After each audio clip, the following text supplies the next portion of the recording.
And this is where I started using what are called mental models, or what you have as visual frameworks. It's like, how would we model this? A lot of times at a digital agency, not only would we have to think about it in this framework, but then we'll visualize it, because then we can visualize it for the client to explain the space. So we would then look at, is this waves? One of the papers I wrote last year was looking at Carlota Perez, this technology disruption wave, which she mapped out as this curve.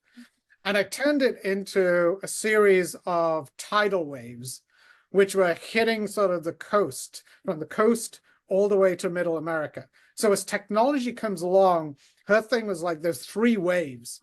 So these big technology waves starts off as a technology. So that's the first sort of tsunami which hits. And it hits the coast first, right? So this idea, it hits Silicon Valley, then it starts working in. Following the technology wave, then you have this sort of business sort of wave which follows after it. When somebody works out how to create a business out of it, what's competitive advantage. So you have this business wave driving through.